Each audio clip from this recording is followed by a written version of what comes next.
tous les montagnards du monde entier, partout que vous soyez, en Afrique, Amérique, Asie, l'Australie, partout vous êtes. Abonnez-vous massivement sur notre compte YouTube Samuel Panzou TV. Et n'oubliez pas aussi de vous abonner sur notre page Facebook Prophète Samuel Panzou officiel. Moi, je suis déjà abonné. Et vous? Partagez, likez et abonnez-vous massivement. Je suis déjà abonné. Il ne reste que vous. Je viens inviter toutes les femmes des valeurs comme moi de s'abonner sur notre compte YouTube Samuel Panzou TV. Et je suis convaincu que le Seigneur vous bénira. Et partagez aussi à beaucoup de vos amis.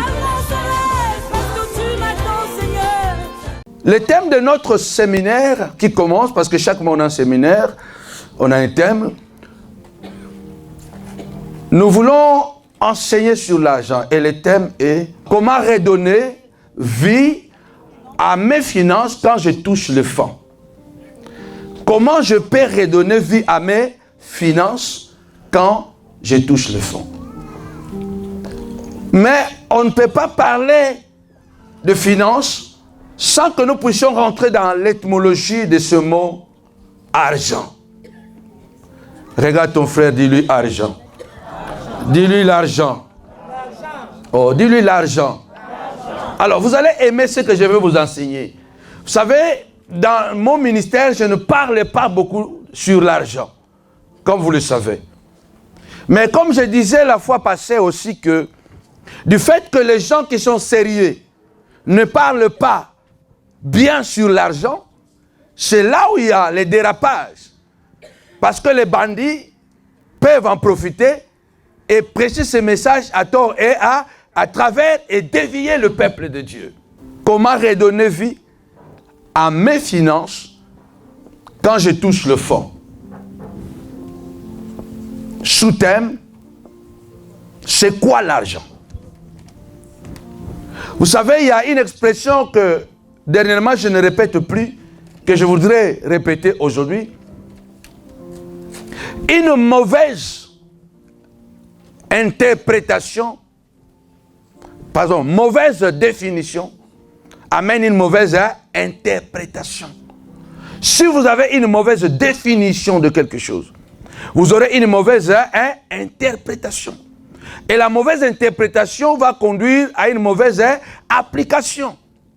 Parce qu'on a besoin de connaître la définition, de définir quelque chose. Si on a une bonne définition, on peut savoir comment, n'est-ce pas, interpréter la chose et du coup, comment je peux appliquer ce que je suis en train d'interpréter. Or, la Bible, bien aimé, c'est un livre de code.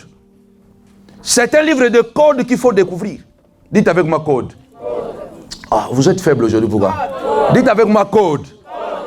Écoutez, la Bible, c'est un livre de code. Il faut découvrir ces codes-là. La Bible, c'est un livre de principes qu'il faut pratiquer. La Bible, c'est un livre de pratiques qu'il faut faire. Ne prenez pas la Bible comme un livre scientifique. Non, la Bible, ce n'est pas un livre scientifique. C'est un livre plus que scientifique. C'est un livre spirituel. Cela veut dire que si vous ne connaissez pas le code de la Bible, il sera difficile d'accéder au secret qui est caché dans la Bible. Si vous ne connaissez pas les pratiques de la Bible, vous aurez le mal, n'est-ce pas, à faire ce que la Bible vous demande de faire. Si vous ne connaissez pas les principes de la Bible, et du coup, vous êtes perdu. Je voudrais dire ce matin que l'argent, ce n'est pas un péché. Mais je voudrais démontrer comme l'introduction que l'argent, c'est un mélange du bien et du mal. L'argent, c'est quoi? L'argent, c'est un mélange de bien et du mal. Alors, pour les chrétiens, on nous a tellement mal enseigné sur l'argent que l'Église est devenue pauvre. Vous pouvez ne pas me contredire que l'argent, je crois que c'est le Dieu tout-puissant de la terre. Sans l'argent, vous n'irez nulle part. C'est l'argent qui crée la guerre. C'est l'argent qui crée la paix. C'est l'argent qui fait tout. Donc si vous n'avez pas l'argent, vous n'êtes personne sur la terre. Vous comprenez que si l'Église ne parle pas bien sur l'argent, cette Église sera toujours relayée en dehors de là où on prend des décisions. L'argent en soi, il faut comprendre c'est quoi, quelle est la pensée de Dieu pour l'argent. Dieu n'est pas contre l'argent, sinon il ne l'aurait pas créé. Alléluia. Amen. Jésus a parlé de l'argent. Jésus a eu un langage très clair sur l'argent. C'est nous qui avons pris la Bible, on a pris certains versets, et à travers de ces versets-là, nous avons fait de ces versets-là des dogmes. Errer les pauvres en esprit. Errer les pauvres en esprit. Et nous l'avons traduit, errer les pauvres matériellement. Dieu n'est pas pauvre. Dieu n'est pas pauvre. Dis avec moi, Dieu n'est pas pauvre. Dieu n'est pas pauvre. Le vrai problème pour l'homme, ce n'est pas le problème de l'argent. C'est que Dieu, quand il a créé l'homme, il a créé à son image et à sa ressemblance. Cela veut dire qu'un homme qui est riche, qui n'est pas malade, qui n'est pas fou, est-ce qu'il peut souhaiter que son fils soit pauvre? Oh, répondez-moi. Si Dieu nous a créé à son image et à sa ressemblance, si Dieu est riche, cela veut dire que Dieu a projeté que nous devrions aussi être riches. Alléluia. Amen. Ce que je voudrais dire d'abord dans l'introduction, c'est quoi? Le vrai problème de l'homme est que l'homme, après le péché, l'homme n'a plus la capacité de gérer ce que Dieu lui a confié. Parce que si vous regardez dans le jardin d'Éden, où Dieu avait placé l'homme, c'était un jardin très riche. Oh. C'était un jardin, il y avait de l'or dans les jardins. Il y avait tout dans les jardins. Donc Dieu n'a pas placé l'homme dans un territoire pauvre, mais dans un emplacement où il y avait de l'or, où il y avait la richesse. Le problème de l'homme aujourd'hui, c'est quoi? Et qu'après la chute, l'homme a perdu beaucoup de vertus qui feraient de lui un Dieu sur terre. C'est logique, j'écris ici, c'est logique dans l'esprit de l'homme que l'homme pense comme Dieu. Parce que comme Dieu a créé l'homme à son image, puisque Dieu est riche, c'est normal que l'homme passe à la richesse. Oh, est-ce que je parle à quelqu'un? C'est normal que l'homme pense à la richesse. Donc, penser devenir riche, ce n'est pas un péché en soi. Parce que c'est dans la logique.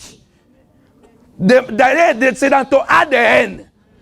Parce que mon fils qui est là, qui est en train de me faire la photo, si je le mets à côté, vous allez dire que c'est le fils du prophète.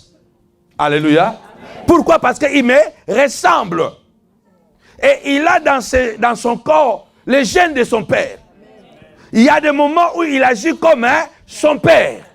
Sans même penser faire comme son père, mais naturellement, il agit comme son père. C'est naturel que l'homme pense à être riche. Alors, bien-aimés, nous les Noirs, d'abord, surtout les Noirs, on nous a donné un évangile voilé. Un évangile qui nous a tellement affaiblis. Parce qu'on nous a dit tout de suite que l'argent était diable. L'argent ne pouvait pas cohabiter avec la foi. C'était un péché. Parce que si vous aimez quelqu'un, vous n'allez pas lui cacher la vérité. Amen. Alléluia. Amen. La Bible dit que Dieu nous crée à son image. C'est naturel dans l'homme que l'homme, quand il a quelque chose, de le montrer. C'est pourquoi quelquefois vous voyez quelqu'un, voilà, surtout, voilà, les Africains, non seulement les Africains, hein, parce que les Blancs aussi le font.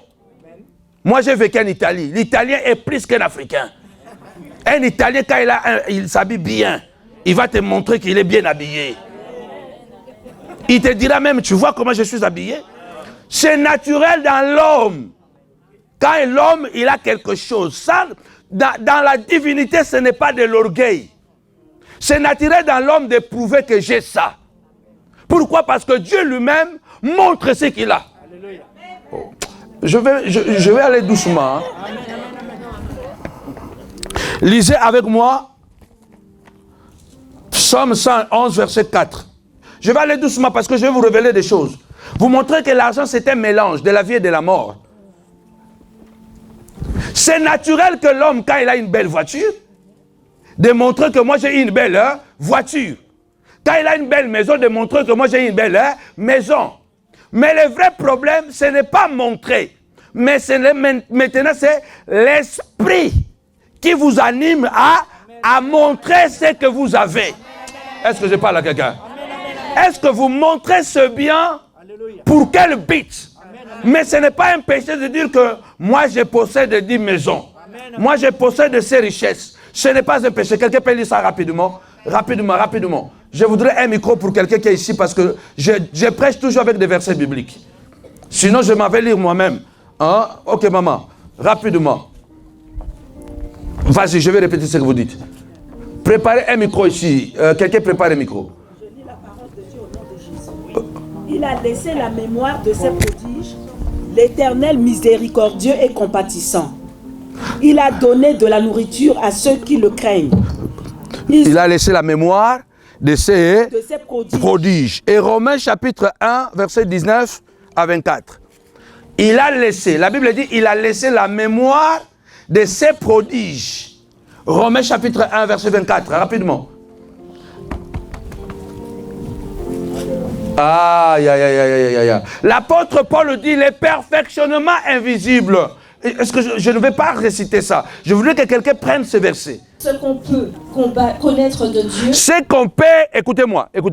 Regardez-moi ici. Regardez ici. Ce qu'on peut connaître de Dieu est évident pour eux. Que Dieu le leur a fait connaître. Parce que Dieu, est-ce que quelqu'un veut me... Écoutez, je voudrais que quelqu'un puisse me suivre. C'est un enseignement, ce n'est pas une prédication. C'est pourquoi je ne vais pas courir. Gloire. Est-ce que quelqu'un peut m'aider, me donner un autre micro ici, Samuel? Arrangez-moi un micro. Écoutez bien ce que la Bible dit. Je vais vous démontrer beaucoup de choses. C'est pourquoi j'ai amené les tableaux. Après, on va effacer. La Bible dit, ce qu'on peut connaître de Dieu. N'est-ce pas? Cela est évident. Pourquoi? Vas-y. Alors, ce qu'on peut connaître de Dieu est évident pour eux, puisque Dieu le leur a fait connaître. Puisque Dieu leur a fait connaître. Vas-y. Alors, je continue. En effet, les perfectionnements de Dieu, sa puissance éternelle et sa divinité se voient depuis la création du monde. Elles se comprennent parce qu'il a fait. Ils sont donc inexcusables. Puisque tout en connaissant Dieu, ils ne lui ont pas donné la gloire qu'il méritait en tant que Dieu. On peut s'arrêter là. Je veux une lecture. Ah, le français là est compliqué, hein? Alors, écoutez, donnez-moi le temps. Je voudrais quand même aller directement moi-même aussi lire ça, parce que je vais vous révéler que l'argent c'est de la sorcellerie aussi. Je vais vous montrer ça. Je vais vous montrer l'étymologie des mots, pour comprendre pourquoi l'argent, Paul a dit l'amour de l'argent est la racine de tout le mot. Mais Paul n'a pas dit que c'est l'argent qui est la racine de tout le mot. Il y a beaucoup de choses qui sont des nuances, des choses qui nous échappent et qui font en sorte qu'aujourd'hui, beaucoup de chrétiens, nous sommes ce que moi j'appelle la perfection de la médiocrité. La perfection de la médiocrité. On est tellement parfait dans la médiocrité qu'on est malheureux. Écoutez ce que la Bible dit dans Romains chapitre 1, ce qui, je voudrais lire avec vous, verset 19. Car ce qu'on peut connaître de Dieu est manifeste pour eux, Dieu leur ayant fait connaître. J'appuie mon idée que c'est normal et naturel. Quand quelqu'un, un homme, a de biens, qu'il puisse montrer qu'il a de bien. Mais le vrai problème, ce n'est pas parce qu'il montre de bien qu'il est pécheur, mais c'est la motivation. Pourquoi il est en train de montrer c'est bien? Parce que la Bible dit que Dieu a fait connaître, en effet, ses perfections invisibles, sa puissance éternelle, sa divinité, se voit à l'œil nu depuis la création du monde. Quand on considère dans ces ouvrages, ils sont donc inexcusables. Donc la Bible nous prouve ici que Dieu lui-même montre sa richesse. Oh. Dieu montre ce qu'il a. Dieu montre ce qu'il possède. Aujourd'hui, nous étudions dans le marketing que vous devez soigner votre image. L'image que vous projetez peut être favorable ou défavorable à votre interlocuteur. Ce n'est pas un péché quand l'homme montre que j'ai ça, j'ai ça, j'ai ça. Le péché se trouve au niveau de l'esprit qui vous anime à montrer ce que vous avez. Est-ce que vous montrez votre richesse pour séduire? Vous montrez votre richesse pour mater les autres? Ou vous montrez la richesse pour donner gloire à celui qui vous rend riche? Donc c'est naturel pour un homme de pouvoir dire que moi j'ai ça. Parce que la Bible dit, Dieu a laissé la mémoire de ses prodiges dans la nature. Pourquoi? Afin qu'on le voie. C'est ce que l'apôtre Paul dit. On voit même le perfectionnement de Dieu. On voit sa divinité. On voit sa gloire. Comment? À travers ce qu'il a montré.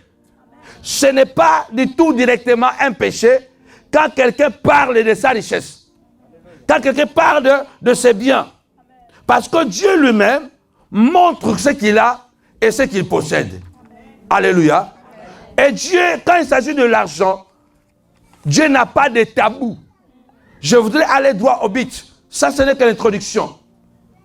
La Bible déclare, par exemple, dans Ecclésiaste, chapitre 10, verset 19. Ok, c'est toi qui vas commencer à lire avec moi, Caleb. Ecclésiaste, Ecclésiaste 10, verset 19. Vas-y rapidement. Qu'est-ce que la Bible dit? Ecclésiaste 10, le verset 19, nous lisons la parole du Seigneur. Ouais. On fait des repas pour se divertir. Le vin rend la vie joyeuse et l'argent répond à tout. Ça, c'est le sage Salomon qui dit. On fait des repas pour se divertir. On fait des repas pour se divertir. Le vin rend la vie joyeuse. Le vin rend la vie joyeuse. Et l'argent répond à tout. Mais sauf l'argent répond à tout. Tu peux t'asseoir et te dire, mais Salomon est en train de délirer ou quoi? L'argent répond à tout. C'est là où ça sort, se dit, l'argent ne répond pas à tout. Parce que l'argent ne peut pas acheter la vie. L'argent ne peut pas acheter ça. Mais bien aimé, Salomon est en train de dire, sur le plan pratique, sans l'argent, vous êtes nul. Oh, je parle à quelqu'un. Sans l'argent, vous êtes nul. Il est écrit que la sagesse du pauvre est méprisable. Quelqu'un qui n'a pas l'argent, même si tu es sage, personne ne va t'écouter. Salomon dit l'argent répond à tout. On est ici, on nous a donné des airs. Cette salle ne nous appartient pas. Si on avait une salle à nous, si on avait l'argent, on ne serait pas ici. Vous comprenez que l'argent sur la terre répond à tout. Alors il faut que les chrétiens savent c'est quoi l'argent. Pourquoi l'argent est si important? L'argent n'est pas péché. Je sais qu'il y a beaucoup de dérives. Il y a beaucoup d'interprétations, ou non, pas seulement interprétation. Hein. Il y a beaucoup de bêtises dans les églises en matière d'argent. Mais sauf que la Bible dit, mon peuple périt par manque de connaissance. Parce que je ne peux pas m'asseoir ici. C'est pourquoi je ne parle pas beaucoup d'argent, sur l'argent. Mais je voudrais revenir. De temps en temps, vous parlez sur l'argent. Pourquoi? Parce que si nous qui ne voulons pas être connectés, être par exemple taxés, d'être aussi de faux pasteurs parce qu'on est derrière l'argent, et pour cela, qu'est-ce qu'on se fait? On se tait, on ne parle pas d'argent, mais on est en train de pécher. Parce que comment les gens connaîtront s'ils ne sont pas à enseigner? La Bible déclare par Salomon que l'argent répond à tout. Tu es ici parce que tu avais l'argent. Si tu n'avais pas l'argent, tu ne serais pas ici. L'argent aujourd'hui, c'est le Dieu le tout-puissant du monde. Pourquoi? Sans l'argent, tu ne peux pas habiter là où tu habites. Sans l'argent, tu ne peux pas manger. Dieu ne nous a pas appelés à la mendicité. Dieu a dit quoi? Tu n'emprunteras pas, mais tu prêteras. Mais comment tu peux prêter si tu n'as pas? La Bible dit qu'il y a beaucoup plus de joie de donner que de recevoir. Comment tu peux donner si tu n'as pas? C'est pourquoi un juif orthodoxe, quand il naît, la première des choses qu'on apprend, comment chercher l'argent. Alors les chrétiens, quand on est né spirituellement, on te dit comment jeûner, comment prier, comment chasser les démons, mais on ne t'a pas dit qu'après avoir chassé les démons, tu auras besoin de payer le loyer. On ne t'a pas dit qu'après avoir jeûné, tu auras besoin d'envoyer tes enfants à l'école. Oh, je parle à quelqu'un. Oh, je parle à quelqu'un. Dites avec moi équilibre. Dites avec moi équilibre. Bien aimé, moi, je ne vais pas donner à mes enfants l'évangile que moi, on m'a donné. Parce que c'est un évangile à moitié. Sans l'argent, vous êtes nuls.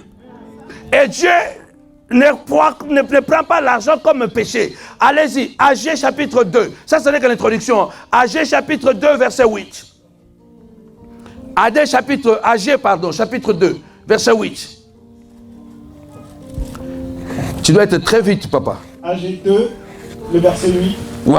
L'argent est à moi, et l'or est à moi, dit l'Éternel des armées. L'argent est à moi. L'or aussi est... Bon, si Dieu est parfait, mais Dieu dit que l'argent m'appartient. L'or aussi m'appartient. Alors toi, chrétien, tu dis que non, attention avec l'argent, attention avec l'or. On nous a tellement bombardé en nous disant que l'argent c'est le diable, l'argent c'est le mammon. Et je vais vous donner même l'interprétation de mammon. Nous avons mal interprété l'expression de Jésus que tu ne peux pas servir Dieu et mammon. Nous, on s'est limité directement à dire que mammon c'est le Dieu de l'argent. Sans oublier que derrière le mot mammon, que Jésus avait parlé, il n'avait pas parlé directement de mammon en tant que Dieu de l'argent. Mammon en tant que l'amour de l'argent. Parce que selon les recherches, on n'a même pas vraiment trouvé la divinité mammon. C'est Dieu de l'argent. Mais mammon est lié à la fortune. Mammon, ce mot est venu de l'hébreu amon, qui veut dire attachement, fortune, stabilité, solidité. Cela veut dire que Jésus, quand il dit, vous ne pouvez pas servir Dieu et mammon, donc il dit la même chose avec Paul dans 1 Timothée chapitre 6, 7 à 10. Quand Paul dit que l'argent est l'amour de l'argent est la racine de tous les maux. C'est la même chose quand Jésus dira que vous ne pouvez pas servir Dieu et mammon. Parce que celui qui sert mammon, c'est celui-là qui est attaché, passionné uniquement à l'argent. Oh, je parle à quelqu'un. Je parle à quelqu'un. Mais Jésus n'a pas dit ça. Cela veut dire quoi? Dieu dit lui-même dans Agé. Il dit l'argent est à moi. L'or aussi est à moi. Est-ce que Dieu peut avoir avec lui le péché? Non. Oh, est-ce que je parle à quelqu'un? Dieu peut garder le péché en lui. Mais Dieu dit que l'argent est à moi. L'or aussi est à moi. Mais toi et moi, on nous a dit quoi? Que l'argent, c'est le diable. Alors quand nous avons dit que l'argent, c'est le diable, on a tellement insulté l'argent que l'argent est parti. Mais si vous ne voulez pas quelqu'un, vous continuez à les chasser. Mais il va finir par partir. Je vous dis que l'argent a des oreilles. On a tellement chassé l'argent dans nos prières que l'argent ne veut plus même nous entendre. Je crois qu'il y a des chrétiens qui doivent se repentir avec l'argent. Qui doivent se réconcilier avec l'argent. Parce qu'on a tellement gêné contre la richesse que maintenant on se rend compte qu'on a besoin de la richesse pour envoyer nos enfants, leur donner des bonnes éducations, les envoyer dans les meilleures écoles. On a maintenant besoin de l'argent et que l'argent nous dit non, ça fait 20 ans que tu m'as chassé. Ça fait 15 ans que tu m'as dit va-t'en, je ne veux pas de toi.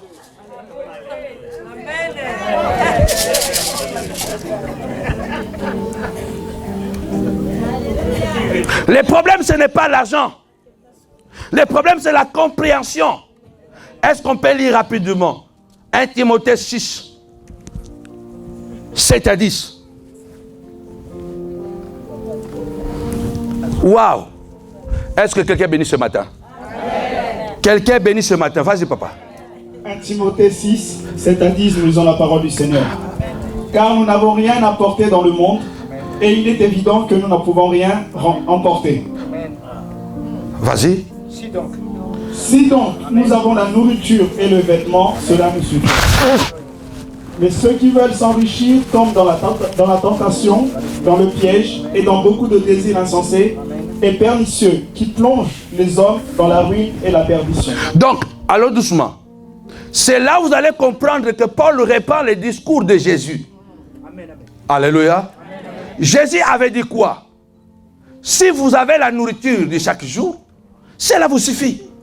Car le corps est plus que le vêtement. La vie est plus que la nourriture. Alors qu'est-ce qu'on nous a dit? Nous, on s'est arrêté là. Or, Jésus, il y a des choses, comme je vous ai dit, quand j'ai développé la prière de retour à l'expéditeur. Je veux dire que Jésus a dit, bénissez vos ennemis, ne maudissez pas. Si quelqu'un vous prend votre tunique, donnez-lui votre manteau. Mais plus loin, Jésus dit, si quelqu'un vous a pris la tunique, ne lui donnez plus votre manteau, mais vendez votre manteau et achetez les paix. Ce problème de croissance. Alléluia. Ce problème de progresser. On est resté dans des discours de l'enfantillage. On oublie que Jésus a évolué dans son discours. Non parce qu'il ne voulait pas, mais parce qu'il savait quand il fallait donner certains messages. C'est pourquoi même quand il voulait partir, il a dit que je ne peux pas tout vous révéler parce que vous n'êtes pas capable de les garder. Mais quand le Saint-Esprit viendra, il va continuer le travail que je... Alléluia. Alors nous sommes restés quoi? Donc voilà, si vous avez la nourriture de chaque jour, mon frère, tu vois, Jésus a dit, ne cherchez pas les choses extraordinaires. Jésus a dit, dès que tu as ton pantalon, tu as ta chemise, ça te suffit comme ça. Ne cherche pas à t'enrichir. En fait, Jésus n'a pas dit ça. Paul aussi ne dit pas que ne vous enrichissez pas. Ce n'est pas ce que Paul dit. Je vous ai raconté une histoire. Au début de ma foi, quand j'ai donné ma vie au Seigneur, j'ai fait plus de 6 mois ou 7 mois avec un pantalon, une chemise et une paire de babouches. Je n'en avais pas d'autre. Et quand je portais ça 3 jours, comme Luanda à l'époque faisait tellement chaud qu'il transpirait. Donc après 2 jours, le soir, je me cachais à la maison, je lavais mon pantalon, je lavais ma chemise, j'avais une culotte en dessous. Je lavais aussi la culotte, je me cachais à la maison et la nuit, comme la maison faisait chaud, les habits se séchaient directement à la maison et très tôt le matin, je me réveillais, je repassais mon pantalon, je repassais ma chemise et j'enfilais et je continuais à aller prêcher la parole de Dieu. C'est comme ça, j'étais calme, j'étais bien, j'étais content dans mon état. Même quand je voyais quelqu'un qui avait beaucoup, ça ne me dérangeait pas. Mais cet état était un état transitoire. Oh, c'est un état dites avec moi transitoire. Il y a des versets bibliques que vous devez transiter. Vous ne devez pas rester dans ces versets bibliques. Sinon vous serez malheureux. C'est un état transitoire. J'étais seul, je n'étais pas marié, je n'avais pas d'enfant, je n'avais aucune responsabilité. Ça ne dérangeait personne. Si aujourd'hui, j'ai une femme, j'ai 4 enfants, et je me dis, je suis content d'avoir une babouche, un pantalon, une chemise, je suis un sorcier. Vous voyez, ce qui était normal quand j'étais seul, ce n'est plus acceptable parce que j'ai des responsabilités. Oh, est-ce que je parle à quelqu'un? Est-ce que je parle à quelqu'un? L'état du passé, quand tu étais seul, ce n'était pas un problème. Mais aujourd'hui, si tu dis, oh frère, moi là même, je suis content, je n'ai pas dit héros. Tu es un sorcier. Mais comment tes enfants vont faire? Tu es obligé d'avoir l'argent. Oh, dis-moi obligé. Tu es obligé. Il ne faut pas te démissionner de tes responsabilités en te cachant derrière la foi, en disant c'est la foi. Jésus a dit, si vous avez la nourriture de chaque jour, cela vous suffit. Je vais vous prouver que Jésus a parlé le langage de la banque. Jésus a parlé des intérêts. Plus loin, Jésus a dit il faut investir. Il faut créer des intérêts. Écoutez ce que la Bible dit ici. 1 Timothée 6, verset 10. Car l'amour de l'argent. Recommencez 9. Mais ceux qui veulent s'enrichir tombent dans la tentation. Tu as perdu l'habitude. Allez. Mais ceux qui veulent s'enrichir tombent dans la tentation, dans le piège et dans beaucoup de désirs insensés et pernicieux qui plongent les hommes dans la ruine et la perdition. Là, Paul est en train de parler de l'esprit dont Jésus avait parlé, qu'on appelle mammon.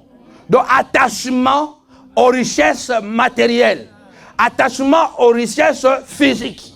Donc, le chercher, et donc donner tout votre temps à ça.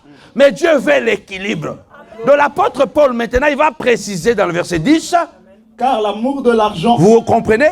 Donc, les discours ne commencent pas dans le verset 10. Oh, écoutez. Le verset 9, c'est l'introduction de l'idée, c'est la corrélation avec le verset 10.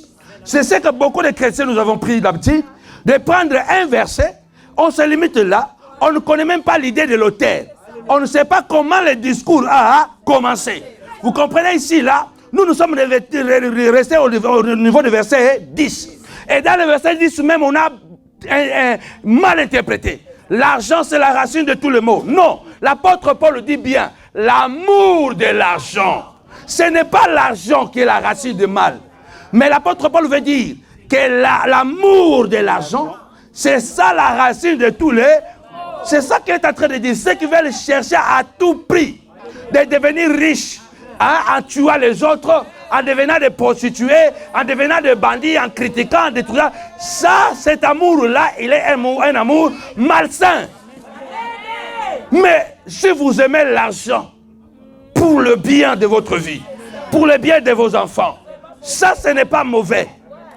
L'amour de l'argent. Car l'amour de l'argent est une racine de tous les maux. Oui, là. Et quelques-uns, en étant possédés, se sont égarés loin de la foi. Alléluia. Écoutez, Paul est clair, hein? Il dit quelques-uns sont possédés par cet esprit mauvais de l'amour de l'argent.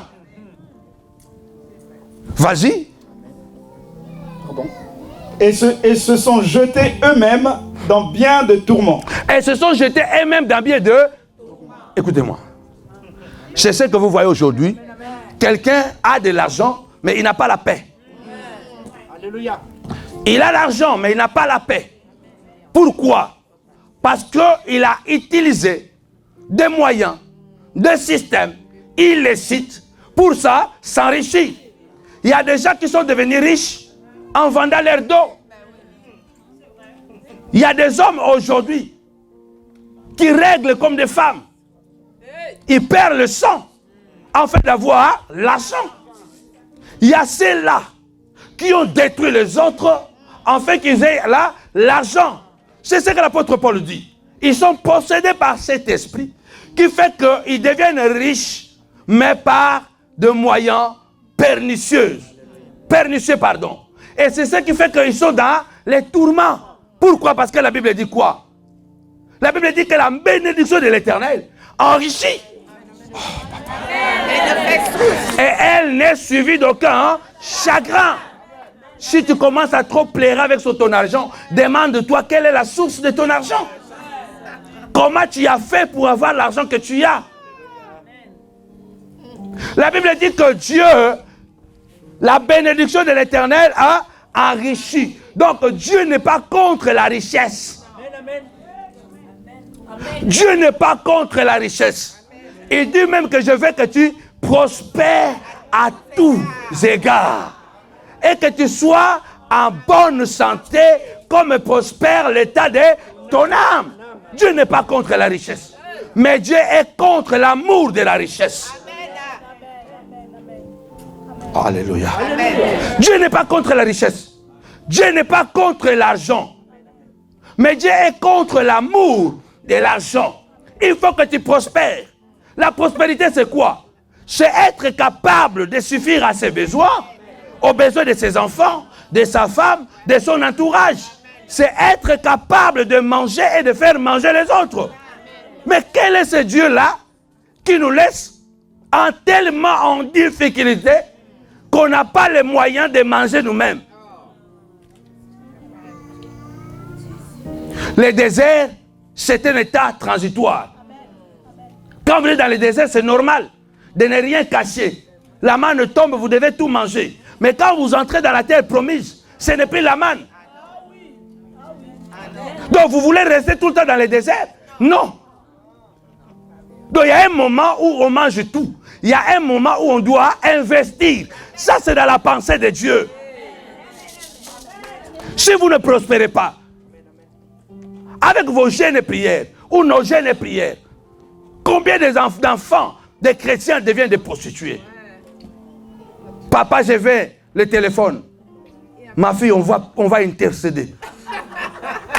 Demain encore, papa, je fais un téléphone. On va faire 3 jours de jeûne et prière. Bon, si cet enfant qui est jeune fille, ça fait 6 mois qu'il te demande un téléphone, tu n'arrives pas à lui donner le téléphone. Il croise un bandit à l'école qui lui propose quelque chose pour lui donner des téléphones. Qui a poussé l'enfant à la prostitution? C'est toi à cause de ta pauvreté. Amen. Amen. Amen. Ton fils a besoin de quelque chose. Tu n'es toujours pas à la mesure de le faire. Ta femme a besoin de quelque chose. Tu ne peux pas toujours le satisfaire. Bien aimé, même si on ne peut pas donner la ligne, on peut donner du pain. Amen. Oh, est-ce que je parle à quelqu'un? On peut être capable de ne pas donner Ferrari à sa femme, mais soit quand même capable de lui donner même une Renault. Mais je dis à une... Mais sois capable de donner à ta femme le fisc une Renault. Mais depuis que tu es là, tu gênes et te pries. Et c'est pourquoi la maison est déséquilibrée. Oh, je parle à quelqu'un. Dieu n'est pas contre l'argent. Et la manière dont on prêche l'argent dans les églises est tellement erronée, incomplet. C'est ce qui fait que on vous dit, ah, vous laissez l'argent à l'église. On vous fait comme ça. Or, je vais vous dire ça, je ne crois pas ce dimanche, le dimanche prochain. Comment tu peux, n'est-ce pas, redonner vie à tes finances? Tous ces gens que vous voyez dans le monde, qui touchent l'argent, ils ont lu la Bible. Amen. Ils ont lu la Bible. Ils appliquent les principes de la Bible. C'est pourquoi vous le voyez devenir toujours plus riche. Oh, est-ce qu'il y a quelqu'un qui m'écoute? Il y a quelqu'un qui m'écoute. Jésus dans Jean 10, il dit quoi? Le voleur ne vient que pour détruire, égorger et disperser. En d'autres termes, le voleur vient pour vous appauvrir. Mais moi, les bons bergers, je suis venu quoi? Pour vous donner et la vie en abondance. Donc Jésus parle de la prospérité. Ce n'est pas la prospérité que nous prêchons dans nos églises. Ça créer des systèmes qui vont permettre aux chrétiens de devenir entrepreneurs, de devenir, je ne sais pas, de grandes personnalités, les pousser à travailler. Parce que comme j'ai dit, vous pouvez donner les dîmes à l'église. Ça c'est un principe des semences. Vous marquez votre semence. Vous donnez les offrandes à l'église. Ça j'en parlerai après. Mais si vous donnez les offrandes et vous rentrez à la maison, vous commencez à prier, oh Seigneur, j'ai donné 100 € à l'église. Seigneur, bénis-moi. Seigneur, bénis-moi. Rien ne se fera. Après avoir donné 100 € à l'église, sors dehors. Va chercher du boulot. Va chercher du travail. C'est ainsi, oh, je parle à quelqu'un. C'est ainsi que ton 100 € là, quand tu frappes à la porte du boulot, le 100 € est en train de rappeler. Aïe, aïe, aïe, aïe, aïe, aïe, aïe. Lui, il doit voir le travail. Parce qu'il bénit le travail de l'église. Ne pensez pas que quand on dit s'aimer dans l'église, travaillez, donnez comme ça. Et quand vous donnez, alors vous dites voilà, j'attends maintenant que mon argent. Il n'y a pas la magie. Il n'y a pas la magie. J'ai souvent dit que Dieu ne va pas vous bénir avec l'argent du ciel. Il va vous bénir avec l'argent de la terre. Si quelqu'un me dit, oh non, il y a une nouvelle monnaie que Dieu m'a donnée sur la terre. Je suis devenu riche. Ça, c'est la sorcellerie. Parce que Dieu, c'est un Dieu de principe. Tout, même les chrétiens qui deviennent riches, ils les deviennent avec l'argent de ce monde.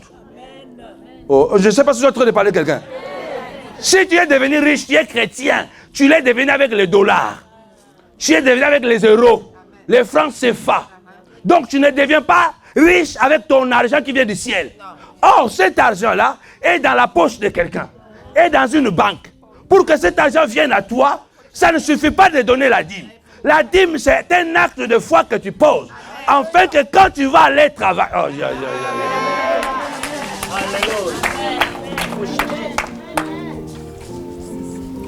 Le problème, on est tellement pauvre de l'esprit. Moi, je suis parmi les victimes de cet évangile. Les prêtres qui l'ont enseigné, parce que c'est eux qui ont galvanisé ce message de la pauvreté. Et même, ils ont fait quoi? Ils ont dit qu'ils ont fait le vœu de chasteté, de pauvreté. Waouh! Chaque jour, tu le vois avec une chemise blanche, un pantalon noir, des chaussures noires. Mais chaque jour, le pantalon est propre. La chemise est propre. Mais il a 50 pantalons noirs, 50 chemises blanches, 50 vestes blanches, 50 chaussures noires. Tu ne peux pas imaginer qu'il est en train de changer.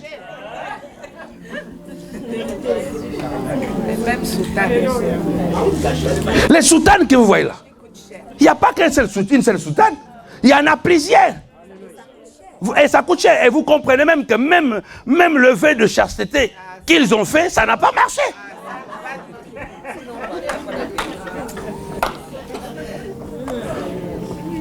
Mais jusqu'aujourd'hui, qui peut défier l'Église catholique?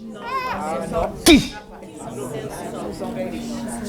Avec nos petites églises comme ça, là, tu vas défier l'Église catholique? Hein? Tu es qui? Pourquoi? Parce qu'ils nous ont montré une face de l'évangile, mais ils ont compris que la vraie parole, tu dois avoir le pouvoir. Et le pouvoir s'assoit dans l'argent.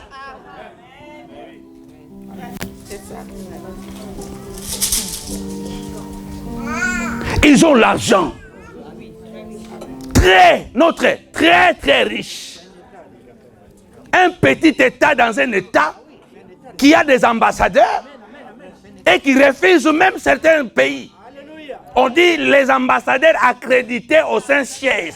Donc il y a ceux-là qui ne sont pas accrédités et qui frappent la porte. Même si tu es Trump, tu vas passer là-bas. Ce n'est pas la prière qui fait ça. C'est l'argent.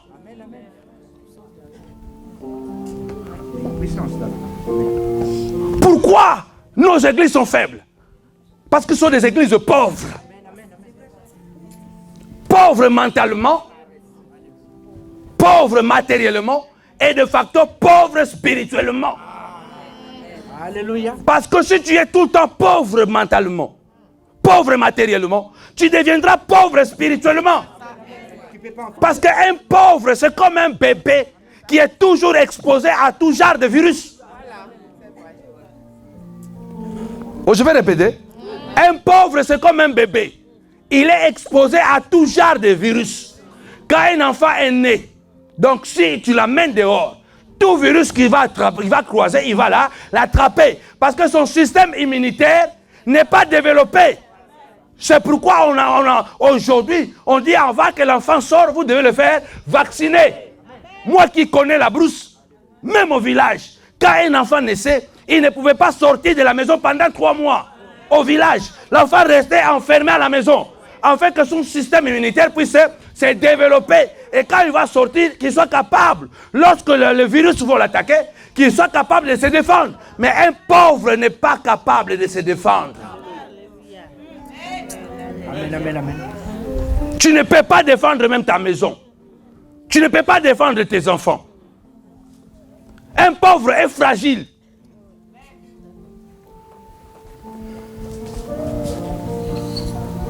C'est cet évangile que nous devons prêcher.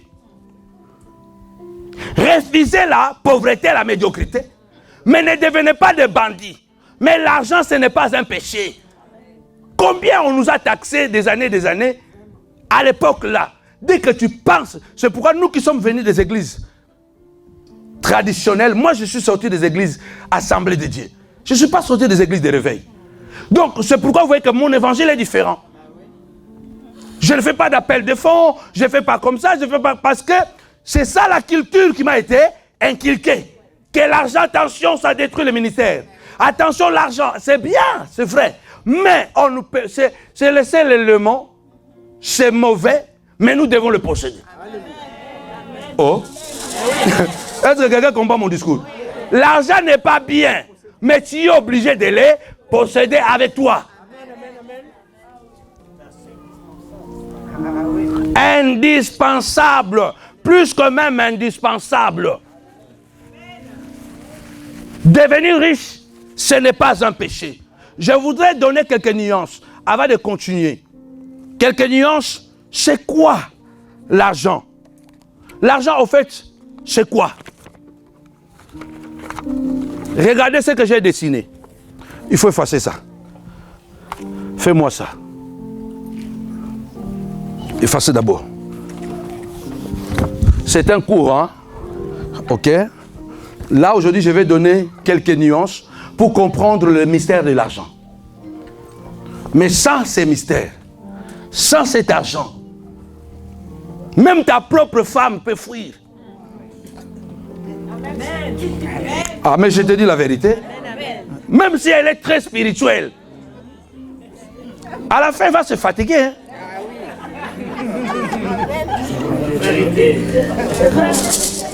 Alors, il ne faut pas exposer sa femme aussi. Alléluia. Tu pries tellement. Moi, j'ai beaucoup perdu d'argent. Mais ça ne va pas m'arrêter de continuer à investir. Amen. J'en ai perdu beaucoup, maman. Mais cela ne va pas m'empêcher de continuer à travailler. Ma femme le sait. J'ai dit à mes enfants et à ma femme, vous pouvez manquer peut-être Ferrari, je ne sais pas quoi, mais vous habiller ne manquera pas. Amen. Avoir un téléphone portable digne de ça, vous ne manquera pas. Ça, je me bats chaque jour pour que mes enfants puissent avoir les nécessaires. Mais regarde, il y a des chrétiens aujourd'hui, nous manquons même les nécessaires. Même les nécessaires manquent. Ce n'est pas normal. Il y a des gens qui manquent 5 euros. 5 euros. Et pourtant, Jésus nous parle de l'investissement. Je vais vous démontrer ça tout à l'heure. Vous manquez 5 euros. Vous pensez que c'est la volonté de Dieu? Quelles sont les pratiques que vous faites avec l'argent? Comment vous gérez votre argent? C'est ce que je vais faire le mercredi. Je vais vous démontrer que même à travers les pratiques de la Bible, des données, de l'argent, ça peut vous guérir. Amen. Ça peut vous délivrer. Amen. Ça peut assainir votre finance. C'est là où vous direz comme David, l'Éternel est mon berger, je ne manquerai de rien. Cela veut dire que le nécessaire ne me manquera jamais. C'est quoi argent? Les nuances de l'argent. Or, l'argent en hébreu, on appelle ça kesef. En hébreu, on appelle l'argent kesef.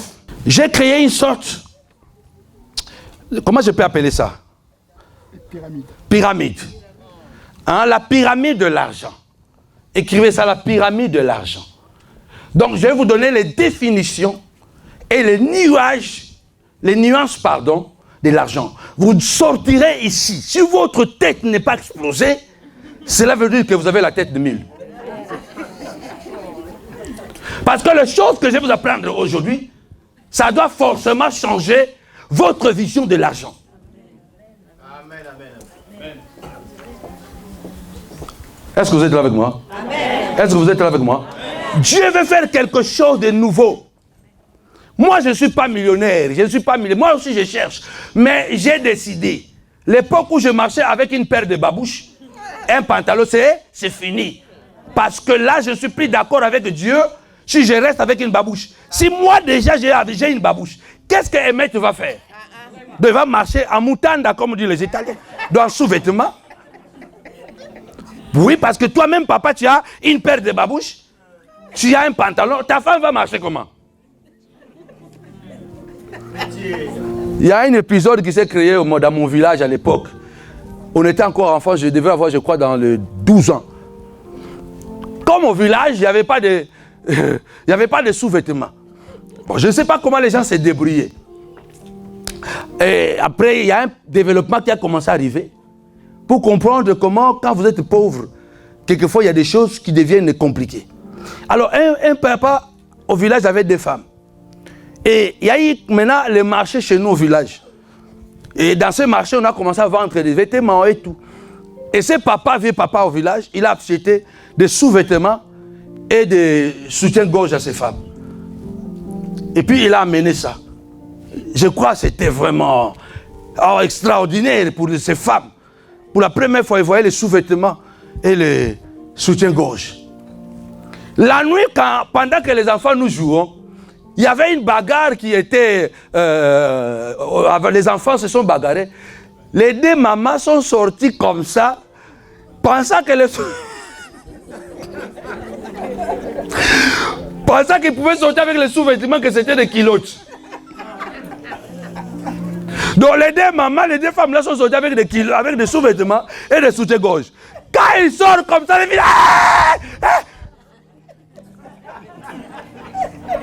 Vous voyez le niveau de la pauvreté. Donc ils pensent que bon, on nous a acheté des kilotes. Maintenant c'est l'évolution. On peut sortir avec des...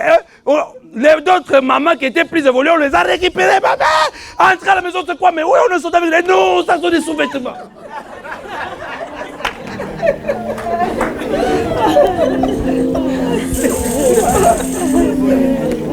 Excellent. Ok. L'argent en hébreu signifie kesef. Kesef se traduit aussi kasaf, qui veut dire désir. Donc, il y a des choses, que tu le veuilles ou pas, c'est naturel en toi que tu désires l'argent. Même quand tu ne veux pas, tu vas désirer l'argent. Deuxième chose, une fois que tu as l'argent, l'argent va te créer aussi des désirs. Oh, est-ce que je suis en train de parler à quelqu'un?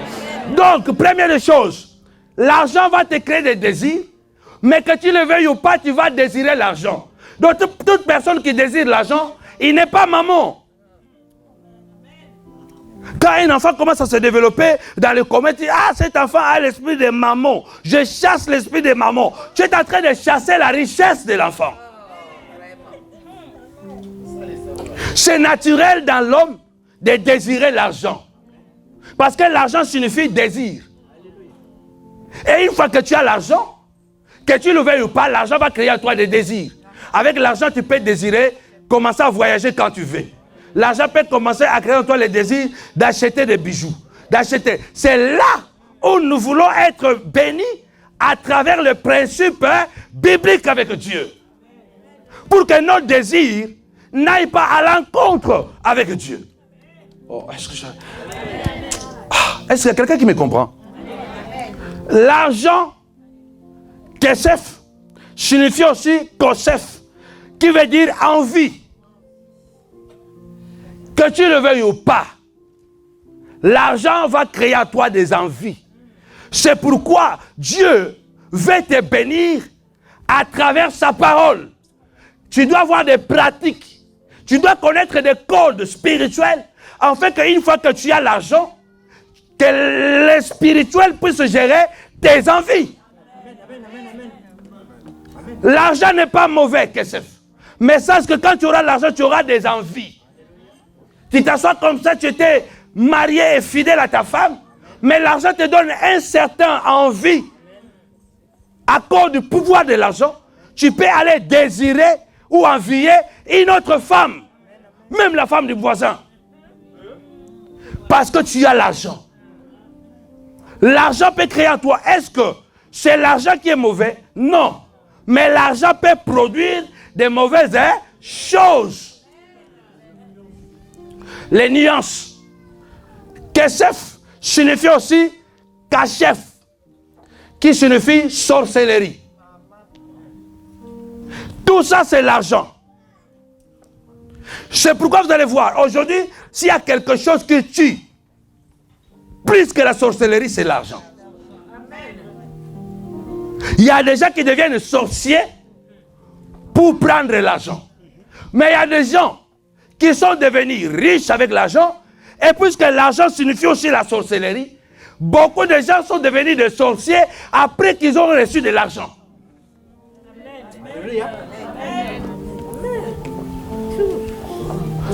Tu peux devenir un sorcier, non parce que tu es pauvre, mais tu peux devenir sorcier parce que tu as l'argent. Une fois que tu as l'argent, il y a des désirs et des envies qui viendront. Il y a des gens qui viendront te dire, parce que tu as beaucoup d'argent, tu dois faire ceci pour te protéger, tu dois faire ceci. Sans le savoir, tu vas commencer à faire des pratiques diaboliques et tu deviens sorcier. Donc quand tu as l'argent dans la poche, tu as la sorcellerie dans la poche. Avec l'argent dans ta poche, dans ta banque, tu as la sorcellerie à la banque.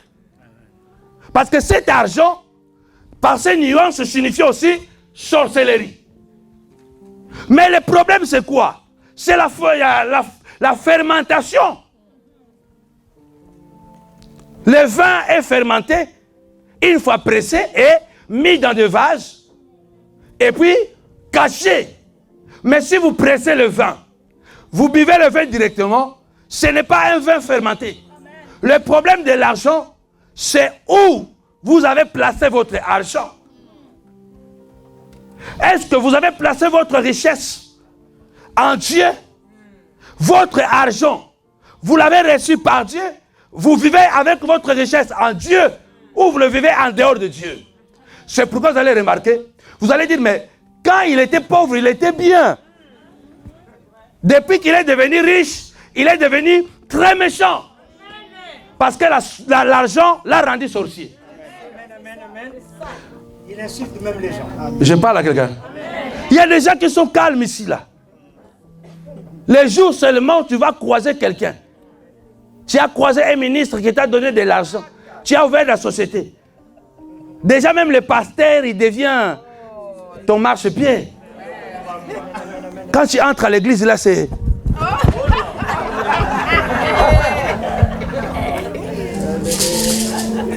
Il faut même que le pasteur vienne, entre d'abord, après toi tu vas entrer. Avant tu attendais le kit jusqu'à la fin. Maintenant tu es trop pressé. Parce que l'argent t'a ensorcelé.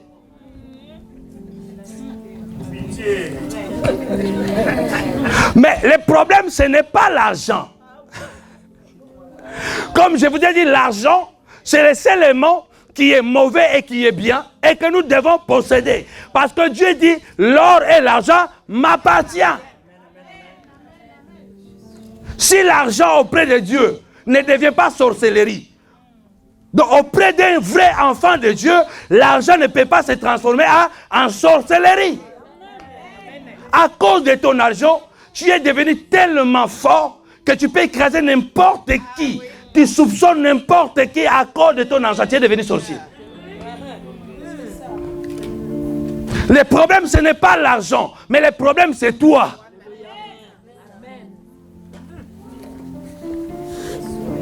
Alléluia. Oh, est-ce que je parle à quelqu'un?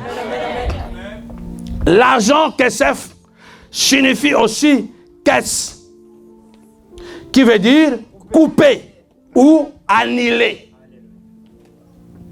L'argent peut couper votre vie, peut vous tuer. L'argent peut annihiler la valeur de votre vie. Mais l'argent n'est pas seulement pour annihiler la valeur de votre vie. L'argent peut vous valoriser. D'ailleurs, dans ce monde, les gens sont valorisés par rapport à ce qu'ils ont, par rapport à ce qu'ils sont capables de donner. Oh, est-ce que je parle à quelqu'un? Vous voyez que l'argent veut dire aussi, donc kesef veut aussi dire, qu'est-ce qui veut dire couper. Or, avec votre argent, vous avez aussi le pouvoir de couper les obstacles. Vous avez aussi le pouvoir de couper la pauvreté. Vous avez le pouvoir avec votre argent de couper certaines difficultés de votre vie. Avec votre argent, vous allez l'utiliser comme un machette. Avec votre argent, vous pouvez annuler des condamnations. Oh, je parle à quelqu'un. Quand quelqu'un est arrêté au tribunal pour qu'il soit acquitté, on donne quoi? La caution, c'est de l'argent. Votre argent peut annuler des condamnations, peut annuler des peines. Il y a des peines qui ne seront pas annulées, non parce qu'on prie, mais parce qu'on a l'argent.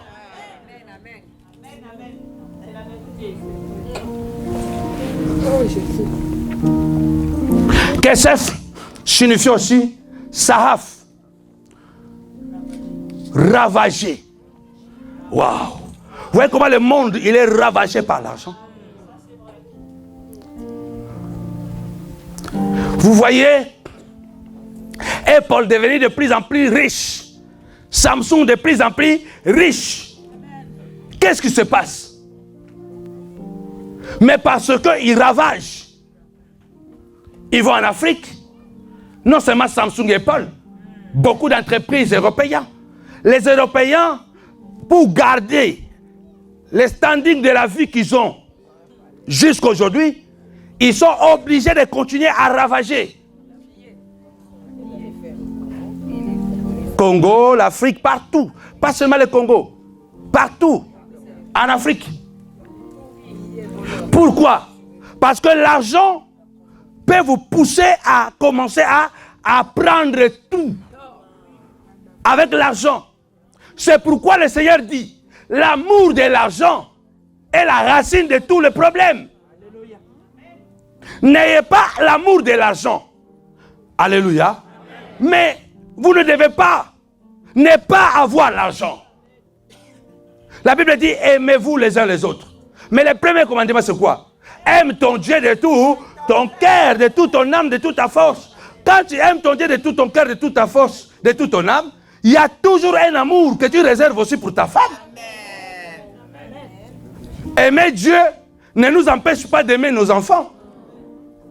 Aimer Dieu ne nous empêche pas d'aimer nos amis. Il y a toujours un amour. Cela veut dire qu'il y a un degré d'amour que nous devons donner à l'argent qui ne doit pas dépasser le degré d'amour de Dieu. Je ne sais pas s'il y a quelqu'un qui est en train de comprendre.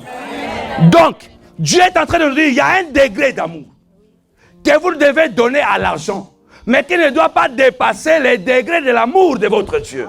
Donc, quand vous serez devant un défi, on met l'argent et Dieu, certainement vous choisirez Dieu. Parce que votre Dieu, c'est lui qui est capable de générer de l'argent à travers votre vie.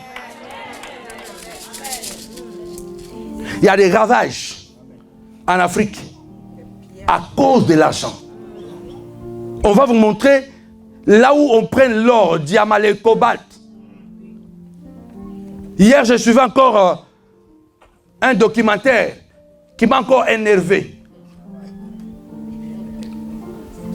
À l'est du Congo. Ça ne fait pas de bruit. Ce monsieur dit, il y a des éboulements qui causent 200 morts. Mais on nous parle des gens qui sont bloqués en Thaïlande. On nous parle de ceux qui sont bloqués en Union soviétique. On nous parle, mais l'éboulement au Congo, on n'en parle pas. Ils s'en foutent, c'est le ravage. Parce que l'argent vous donne le pouvoir de ravager. C'est pourquoi Dieu veut que vous soyez bénis par lui et pour lui. Alléluia. Mettez Dieu en première position. Votre richesse sera une richesse bénie. Vous n'allez pas tuer. Ce qui se passe au Congo et dans d'autres pays africains, en fait, il n'y a pas de guerre.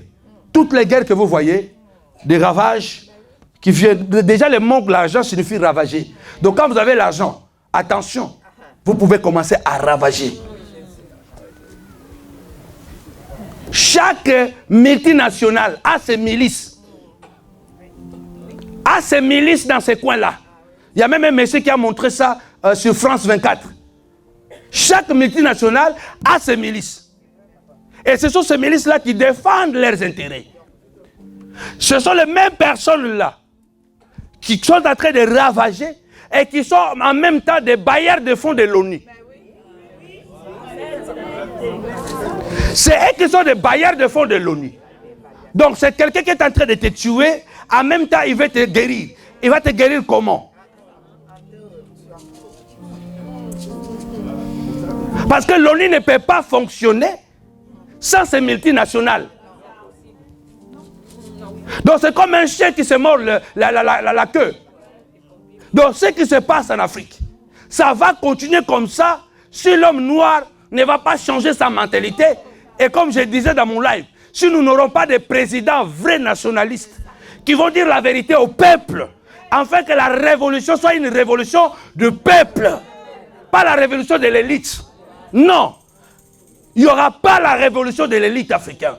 La vraie révolution va partir du peuple. C'est ce que Mao Tse-tung avait fait. Mais nous avons des présidents qui gouvernent par procuration. Et ils sont contents comme ça. Bon, ça, c'est pas mon débat. Ça, c'est la politique. Mais j'aime beaucoup la politique. Je crois que si je n'étais pas pasteur, je serais un politicien. Un vrai nationaliste. L'argent signifie aussi ravager. Attention, donc, quand vous avez l'argent dans votre poche, vous avez une arme qui peut ravager votre maison, votre famille, votre foyer. Kesef, l'argent signifie aussi sekef, qui veut dire affaiblir, tourmenter, décourager. L'argent peut produire tout ça. L'argent peut vous affaiblir. Vous êtes devenu riche financièrement, mais spirituellement, vous vous êtes affaibli. C'est ce que Dieu ne veut pas. Le problème, ce n'est pas le vin. Le problème, c'est comment vous utilisez le vin. Noé, un grand homme, le seul homme qui était juste de son époque, il sauve même toute sa famille. Il sauve toute sa famille. Et quand Dieu le bénit, il va cultiver le vin. Quand il prend le vin, il va se dénuder. Le problème, ce n'est pas le vin. Le problème, ce n'est pas la richesse. Mais la richesse peut vous affaiblir. C'est pourquoi votre Dieu veut que vous ayez des codes de la richesse spirituelle. Vous ayez des pratiques. Comment vous pouvez devenir riche et ne pas s'affaiblir dans vos valeurs. Il y a des gens qui étaient des bons chrétiens. Après avoir pris l'argent, la morale chrétienne a disparu. Mais le problème, ce n'est pas que l'argent est mauvais. Le problème est que toi, tu n'as pas donné la place à Dieu. L'argent peut vous tourmenter. De même que l'argent nous tourmente pour l'avoir, de même que le jour où vous allez avoir l'argent. Ah. Mais l'argent va vous tourmenter aussi. C'est comme le mariage. Ça vous a tellement tourmenté de croiser un homme. Et quand vous l'avez croisé,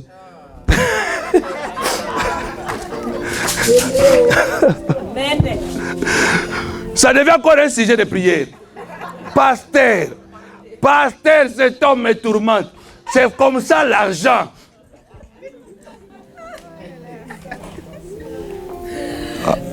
Il y a quelqu'un qui est béni ce matin. Donc, le problème est que l'argent vous tourmente quand vous le cherchez, mais l'argent va aussi vous tourmenter quand vous l'allez posséder. Alléluia. Il y a un monsieur qui m'a dit la première fois qu'il a touché 100 000 euros, il a failli devenir fou. Donc il mettait ça sous le lit et puis il faisait sortir. Il met ça aussi sous il fait sortir. Il met ça. Il dit non. Il dit à sa femme non, on va aller habiter à l'hôtel. Parce que si on reste...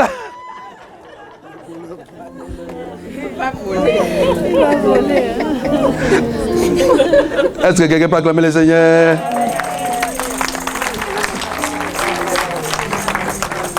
L'argent va vous tourmenter. C'est pourquoi la Bible dit Quand on tourne le regard vers lui, le cœur est rayonnant de joie et le visage ne se couvrira jamais de honte. Avec Dieu, nous ferons des exploits. Dieu veut que tu puisses aimer sa parole, s'accrocher à lui, pratiquer, entrer dans ce principe. C'est ainsi que lorsque l'argent va arriver, tu seras en paix. Tu seras en paix. Tu as l'argent, tu gardes la même valeur. Tu continues à honorer ta femme, tes enfants. Tu ne vas pas en prendre 3, 4, 5 à cause de l'argent. Avant.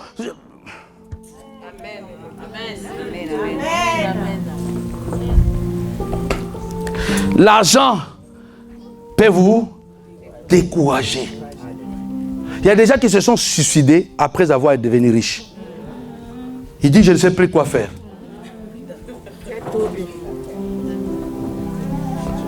L'argent peut vous décourager. Le problème est que l'argent peut vous décourager en allant chercher l'argent. Comme je dis souvent, l'argent court tellement vite que pour attraper l'argent, ce n'est pas facile. Hein? C'est pourquoi David a choisi, il dit non, le bonheur et la grâce m'accompagneront. Parce que là, je ne veux pas courir derrière l'argent. Parce que quand tu cours derrière l'argent court tellement vite, plus que l'avion. Tu risques de faire des collisions, de te casser la tête, de casser les pieds, de trapper le sida.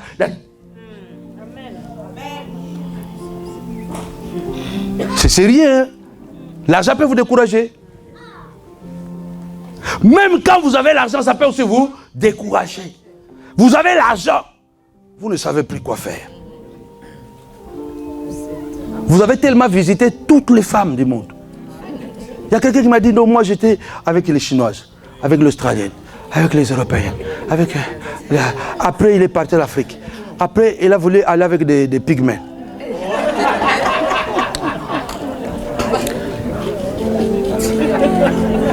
Après à la fin, tu es saturé. Tu vas seulement prendre de non, il y a un milliardaire qui s'est jeté au pont. Oh, un milliardaire!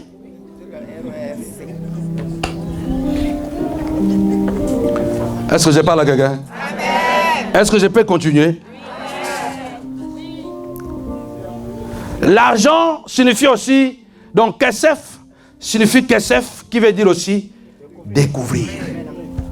L'argent peut vous faire découvrir des choses, des bonnes choses.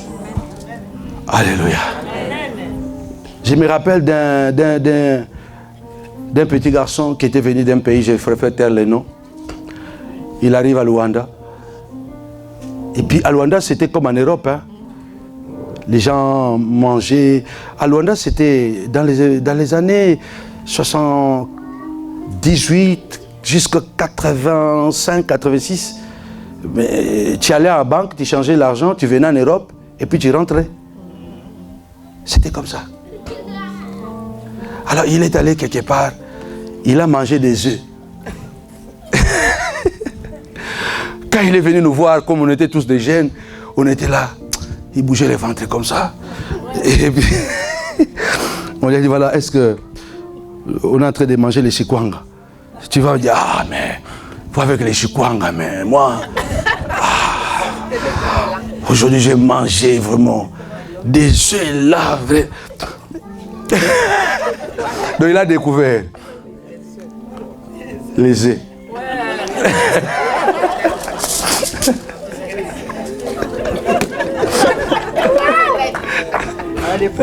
Alléluia. L'argent vous fait découvrir. Alléluia. Vous serez tellement content, vous allez dire que j'ai mangé les œufs, quoi.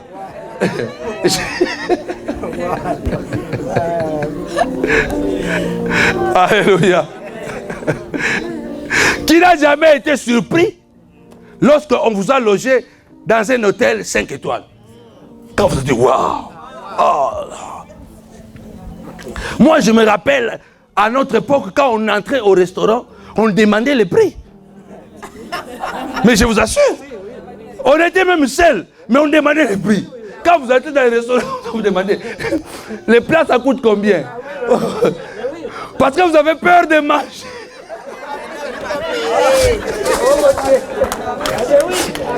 Vous avez peur qu'après avoir mangé, la facture vient, c'est 50 euros. Ah! Ils sont derrière la toilette. Donc, ce qui fait qu'on entrait là-bas au restaurant, on demandait d'abord. Ça coûte combien les plats? Les plats de base là, ça coûte combien? Au verre, bon, ne dépassez pas. Donnez-moi exactement ça là. Bon, imaginez-nous aujourd'hui là, vous avez une femme, vous avez 4 enfants. Vous allez maintenant au restaurant. Vous allez demander le prix comment? Et nos enfants d'aujourd'hui là, quand ils disent papa, je veux ça. Papa, je veux ça. Moi, souvent, Samuel et Merveille, quand ils entrent comme ça, ils prennent 2. Double. Tu vas demander le prix comment? Mais parce que tu as l'argent, tu es à l'aise. Tu dis à tes enfants, mangez. Mangez. Ah oui, ah oui, ah oui. Gâtez-vous. Ce n'est pas un péché quand même. Alléluia. Amen. Oh, acclame le Seigneur.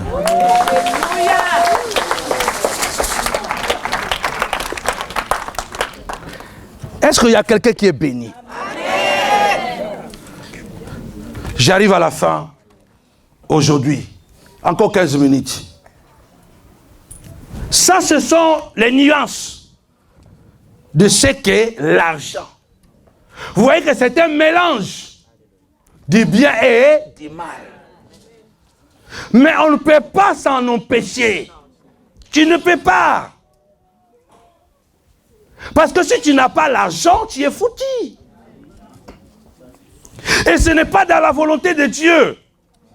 La Bible déclare, bien-aimé le Seigneur, celui qui donne reçoit. Et nous les chrétiens, nous avons changé ces versets bibliques. Pour nous maintenant, celui qui reçoit donne. Non, Dieu dit, tu dois d'abord donner. Le Seigneur ne veut pas que tu sois pauvre. Mais si tu veux redonner vie à tes finances, pour un païen, il n'a pas à s'inquiéter. Il y a des gens qui sont devenus riches parce qu'ils sont derrière les femmes. Ils vendent leur corps. Il n'y a pas que des femmes qui sont des prostituées. Hein. Il y a des hommes qui sont des prostituées qui sont devenus riches en faisant des prestations. Ils s'achètent des maisons. Gigolos, on les appelle, non? Ouais, des femmes d'affaires. Tu es derrière, tu prends l'argent. Mais ce n'est pas ça la richesse que Dieu veut pour toi. Dieu veut que tu travailles avec ta propre sueur. Il dit, c'est la sueur de ton front que tu mangeras ton pain. Dieu ne veut pas que tu sois un gigolo. Allez tromper des femmes de gauche à droite. C'est pourquoi chaque fois que tu es dehors là, tu les vois toutes. Parce que toutes les femmes là que tu as trompées, il y a ceux qui sont partis chez le marabout. Quand tu attrapes une autre femme, tu regardes l'autre femme, mais tu vois l'autre. Après, tu commences à chercher des délivrances.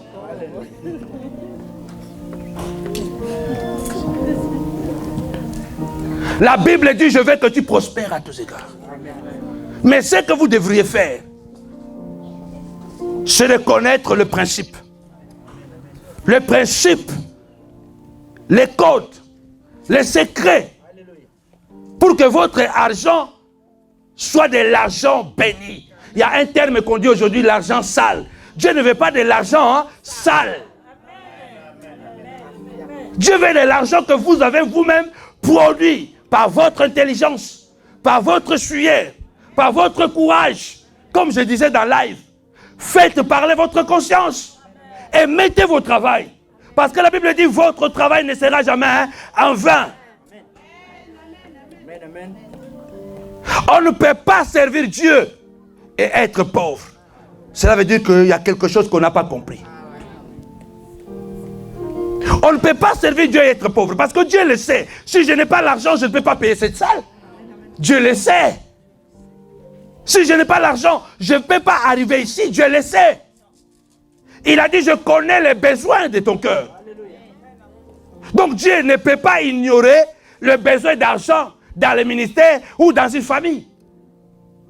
Mais est-ce que moi j'ai compris ce que Dieu a compris.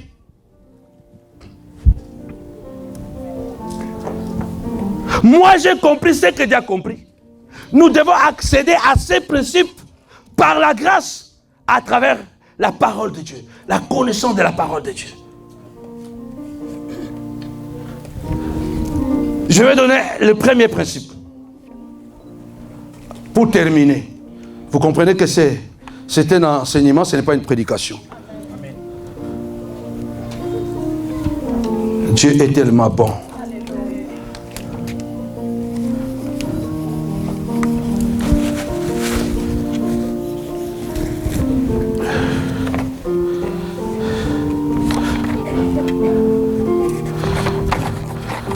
Vous voulez être prospère avec Dieu.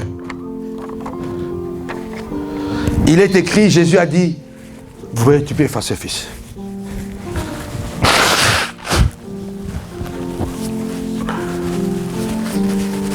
Le principe de paiement. Écrit seulement payer. Après, je vais continuer le mercredi. Payer.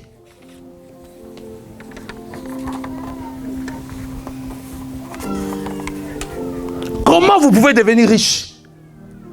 Ou comment vous pouvez réparer votre finance? Comment on peut vivre en paix avec l'argent? Comment on peut redonner vie à sa richesse, à ses finances, même quand on n'a plus rien? J'ai vécu ça. Que j'avais tout perdu. Et le bien que j'ai en Afrique, je me disais, oh bon, de toute façon, j'ai mes biens, bon, j'ai mes cartes bancaires. Je peux retirer 5 000, 10 000. Un an après, la crise a frappé là-bas, on nous a bloqué toutes les cartes.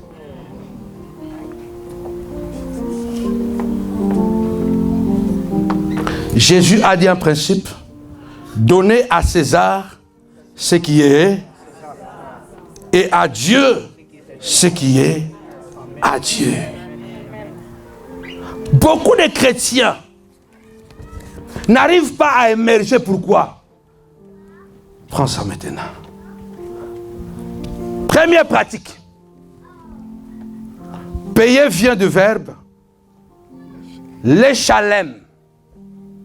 Vas-y. L'échalem. Ça peut aussi se vocaliser par shelmout. Je vais vous démontrer le premier principe.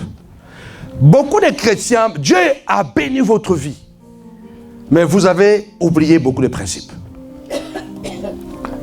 Premier principe, j'appelle ça le principe de paiement. Vous devez apprendre toujours à payer ce qu'il faut payer. Ne soyez pas des fourbes. Ne volez pas. Il y a des chrétiens, même ici à l'église. Tu as pris la perruque de ta sœur, ça fait 3 semaines. Tu ne payes pas la perruque. Il y a un Indien qui est parti dans une église en Allemagne demander des zéros. Il dit à un pasteur, il dit, votre membre est passé chez moi, ça fait 1 mois, il m'a pris le paiement de 2 zéros. Il ne paye pas. Vous êtes en train de maudire vos finances. Cela veut dire que c'est là où l'argent devient sorcellerie. Et puisque vous êtes enfant de Dieu, vous n'êtes pas du monde, vous allez souffrir plus que les autres.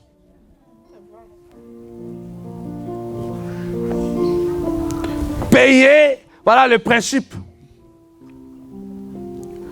Payer vient de ce mot, l'échalem, qui peut aussi se dire shelmout. Ce mot payer veut dire intégrité.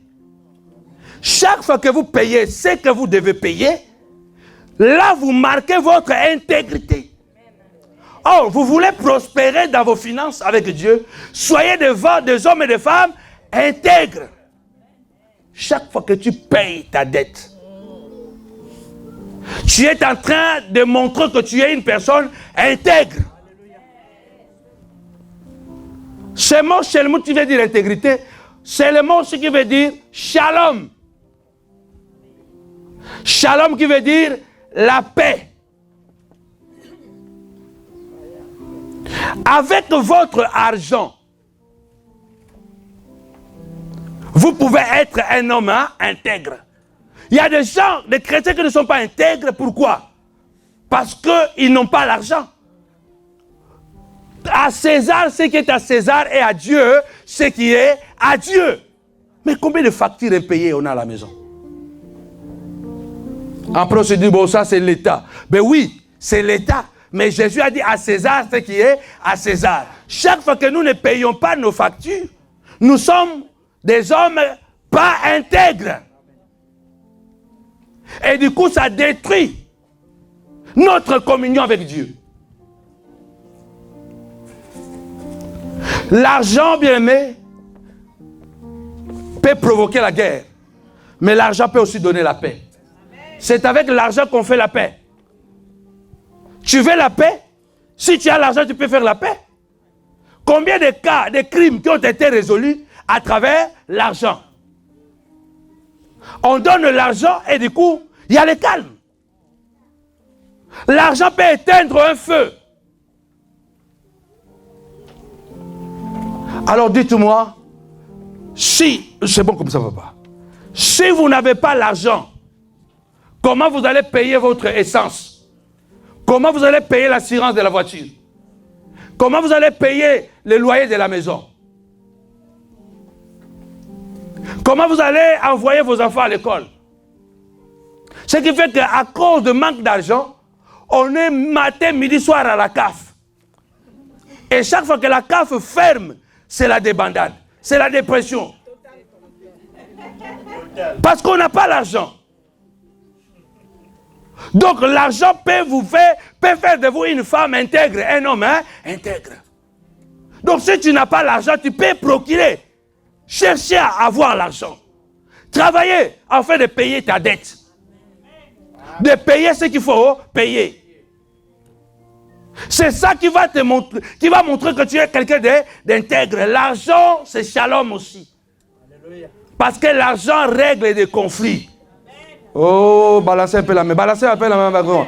L'argent règle des conflits. L'argent règle des conflits.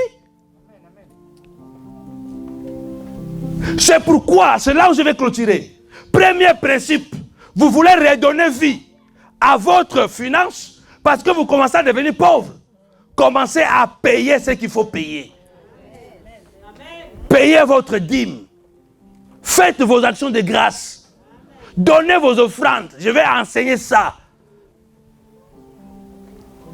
Payez votre titre de voyage. Vous les Parisiens.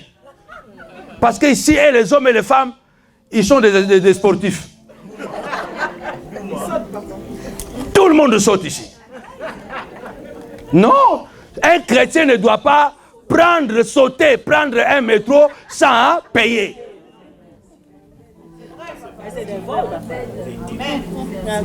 Tout le monde est sportif. Alléluia. Payez la dette de votre frère. Payez la dette de ta soeur. Tu dois quelque chose. Il y a des gens, il a même il peut payer, mais il a tellement l'esprit de la sorcellerie de l'argent, il n'aime pas payer les dettes. Il y a des gens, ils n'aiment pas payer. Mais si tu ne peux pas payer les dettes, ne fais pas les dettes. Malheureusement, on est dans un monde, les dettes, tu les fais chaque fois que tu respires. Ah ben oui. Ah ben oui, que tu le veuilles ou pas. On est tous ici. Mais ça compte, hein. Ça compte à la maison. Voilà. Voilà. Les contrats de téléphone là avec Bouygues, ça compte. Toi, tu es à la maison, mais ça compte. Voilà. Tu es dans un appartement, les bailleurs, ça compte. Donc, même quand tu ne veux pas faire des dettes, il y aura des dettes. Les compteurs tournent, mais je ne veux pas. Les compteurs des dettes tournent. De la même manière que les compteurs des dettes tournent, de même que toi aussi tu dois tourner pour chercher ton argent. Donc quand la dette te suit comme ça, toi aussi tu suis la dette et tu payes. Ça tourne comme ça, toi aussi tu tournes. Ça tourne, si tu te croises comme ça, je te donne. Moi. Paye tes dettes. Tu seras libre. tu seras en paix. Amen. Ne sois pas quelqu'un qui emprunte toujours. Donc toi, tu n'as jamais prêté, tu empruntes toujours. Or, Dieu a dit, je vous ai donné le pouvoir de donner, de prêter, mais de ne pas emprunter.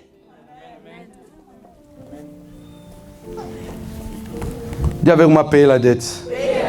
Payer la dette. Je voudrais dire à une personne, si vous n'avez pas l'argent, vous aurez la guerre chaque jour. Même si le voisin ne va pas vous chercher la guerre, les enfants vont vous chercher la guerre. Vous voulez la paix, cherchez l'argent.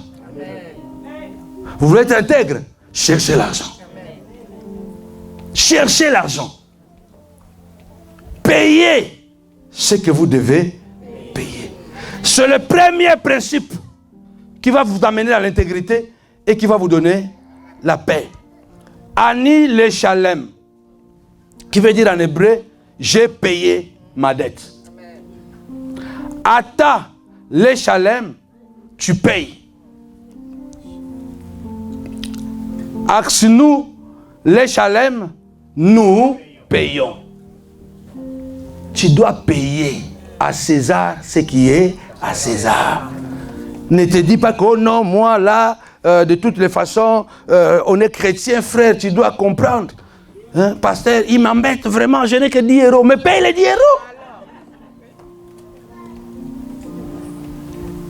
Amen. Amen. Acclame le Seigneur. Je suis à la fin. Là, j'ai commencé par le premier principe. Des questions. Des questions, pas plus. Reste là, papa. Ouais, ça, tu peux te poser.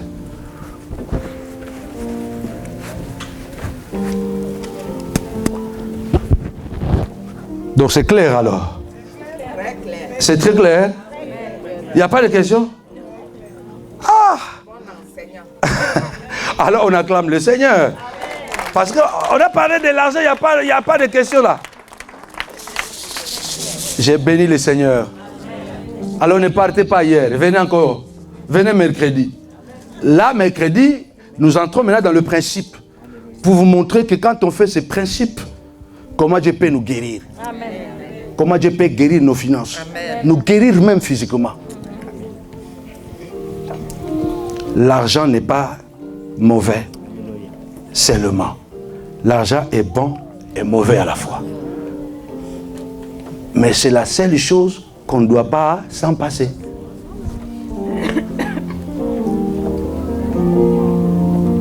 T'as bien compris, mon fils? Avec Malachie 3:10. Hein? Il faut payer ce qu'il faut payer. Il faut payer la dîme, là, il faut le payer. Si tu ne payes pas la dîme, après demain, ça commence à partir dans tous les sens. Tu dis encore au papa, il faut payer. Il faut payer ce qu'il faut payer. Il faut payer ce qu'il faut payer. N'aimez pas les dettes. La première chose, pour ne pas vous appauvrir, n'aimez pas les dettes. Ne soyez en dette avec personne, ni même avec Dieu. Faites un effort de payer vos dettes. Nous allons nous lever.